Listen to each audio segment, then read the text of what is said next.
Donald Trump was given every opportunity to defend himself. It was a state case, not a federal case, and it was heard by a jury of 12 citizens, 12 Americans, 12 people like you, like millions of Americans who served on juries. This jury is chosen the same way every jury in America is chosen.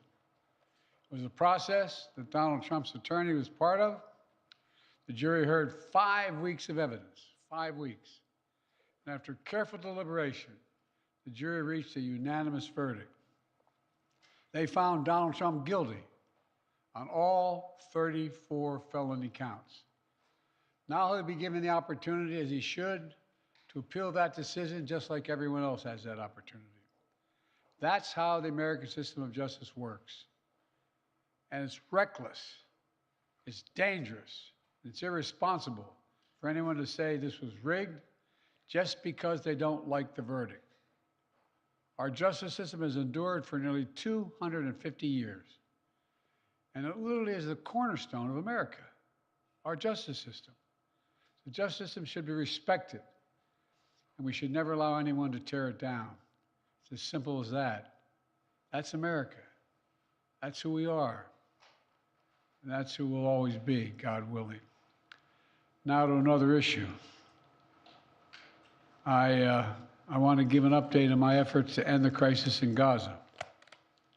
For the past several months, my negotiators of foreign policy, intelligence community, and like have been relentlessly focused, not just on a ceasefire that would inevitably be fragile and temporary, but on a durable end of the war. That's been the focus, a durable end of this war. One that brings all the hostages home, ensures Israel's security, creates a better day after in Gaza without Hamas in power, and sets the stage for a political settlement that provides a better future for Israelis and Palestinians alike. Now, after intensive diplomacy carried out by my team, and my many conversations with leaders of Israel, Qatar, and Egypt, and other Middle Eastern countries, Israel has offered a comprehensive new proposal. It's a roadmap to an enduring ceasefire and the release of all hostages. This proposal has been transmitted by Qatar to Hamas. Today, I want to lay out its terms for the American citizens and for the world. This new proposal has 3 phases. The first phase would last for 6 weeks. Here's what it would include: a full and complete ceasefire, a withdrawal of Israeli forces from all populated areas of Gaza, release of a number of hostages, including women, the elderly, the wounded, in exchange for release of hundreds of Palestinian prisoners. There are American hostages who would be released at this stage, and we want them home. Additional, some remains of hostages who have been killed would be returned to their families, bringing some degree of closure to that terrible grief. Palestinians, civilians, would return to their homes and neighborhoods in all areas of Gaza, including in the north. Humanitarian assistance would surge, with 600 trucks carrying aid into Gaza every single day. With the ceasefire, that aid could be safely and effectively distributed to all who need it. Hundreds of thousands of temporary shelters, including housing units, would be delivered by the international community. All that and more would begin immediately. During the 6 weeks of phase 1, Israel and Hamas would negotiate the necessary arrangements to get to phase 2, which is a permanent end to hostilities. Now, I'll be straight with you. There are a number of details to negotiate to move from phase 1 to phase 2. Israel will want to make sure its interests are protected. But the proposal says if the negotiations take longer than 6 weeks for phase 1, the ceasefire will still continue as long as negotiations continue. In the United States, Egypt, and Qatar would work to ensure negotiations keep going. All agreements, until all the agreements are reached and phase 2 is able to begin. Then phase two would be an exchange for the release of all remaining living hostages, including male soldiers. Israeli forces would withdraw from Gaza, and as long as Hamas lives up to its commitments, a temporary ceasefire would become, in the words of the Israeli proposal, the cessation of hostilities permanently, end of quote. Cessation of hostilities permanently. Finally, in phase three, a major reconstruction plan for Gaza would commence, and any final remains of hostages who've been killed would be returned to their families. That's the offer that's now on the table, and what we've been asking for. It's what we need. The people of Israel should know they can make this offer without any further risk to their own security because they've devastated Hamas forces over the past 8 months. At this point, Hamas no longer is capable of carrying out another October 7th, which is one of Israel's main objectives in this war, and quite frankly, a righteous one. I know there are those in Israel who will not agree with this plan and will call for the war to continue indefinitely. Some are even in the government coalition.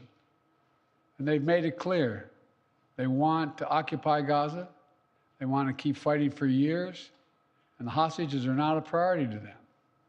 Well, I've urged the leadership in Israel to stand behind this deal, despite whatever pressure comes. And to the people of Israel, let me say this.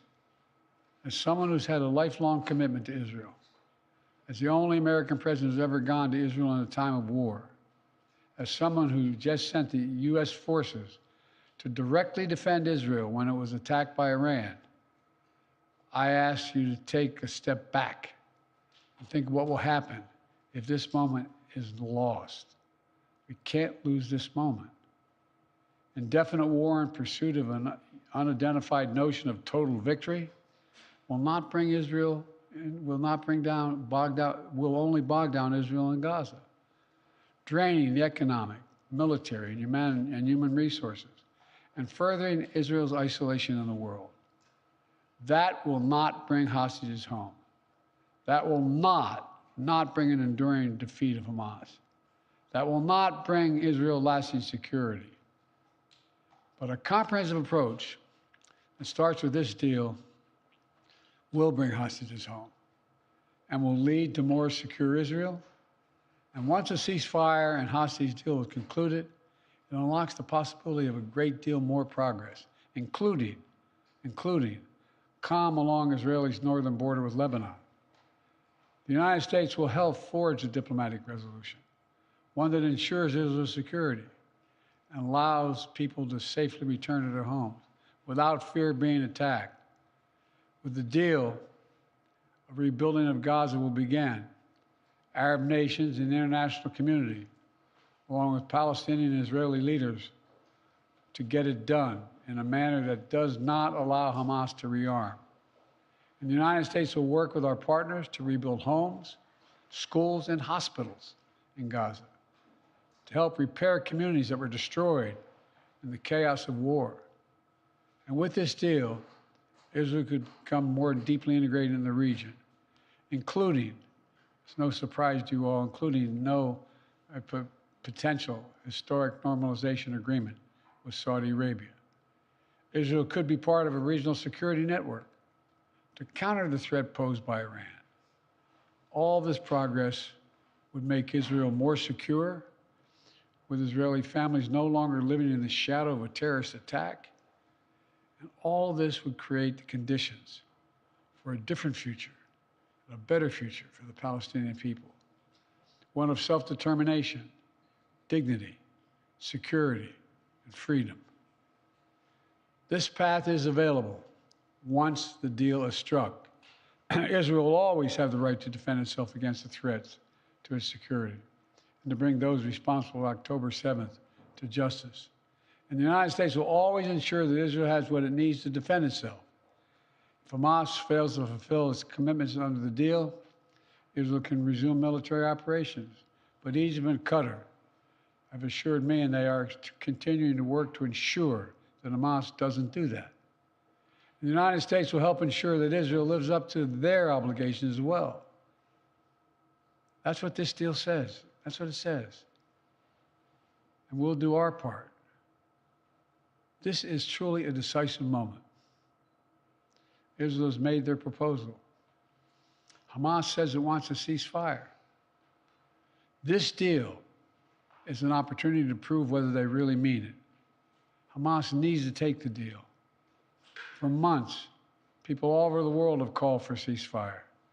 Now it's time to raise your voices and demand that Hamas come to the table, agrees to this deal, and end this war that they began. Of course, there'll be differences on the specific details that need to be worked out. That's natural. If Hamas comes to negotiate, ready to deal, then Israel negotiations must be given a mandate, the necessary flexibility to close that deal. The past 8 months have marked heartbreaking pain. Pain of those whose loved ones are slaughtered by Hamas terrorists on October 7th. Hostages and their families waiting in anguish. Ordinary Israelis whose lives were forever marked by the shattering event of Hamas's sexual violence and ruthless brutality. And the Palestinian people have endured sheer hell in this war. Too many innocent people have been killed, including thousands of children. Far too many have been badly wounded. We all saw the terrible images from the deadly fire in Rafah earlier this week, following an Israeli strike against targeting Hamas. And even as we work to surge assistance to Gaza, with 1,800 trucks delivering supplies these last 5 days, 1,800, the humanitarian crisis still remains. I know this is a subject on which people in this country feel deep, passionate convictions, and so do I. This has been one of the hardest, most complicated problems in the world. There's nothing easy about this, nothing easy about it. Through it all, though, the United States has worked relentlessly to support Israeli security, to get humanitarian supplies into Gaza, to get a ceasefire and a hostage deal to bring this war to an end. Yesterday, with this new initiative, we've taken an important step in that direction. I want to level with you today as to where we are and what might be possible. But I need your help. Everyone who wants peace now must raise their voices and let the leaders know they should take this deal, work to make it real, make it lasting, and forge a better future out of the tragic terror attack and war. It's time to begin this new stage. For the hostages to come home, for Israel to be secure, for the suffering to stop. It's time for this war to end, for the day after to begin. Thank you very much. Mr. President, can you tell us, sir, Donald Trump refers to himself as a political prisoner and blames you directly. What's your response to that, sir? Do you think the conviction will have an impact on the campaign? We'd love to hear your thoughts, sir. Should he be on the ballot, sir?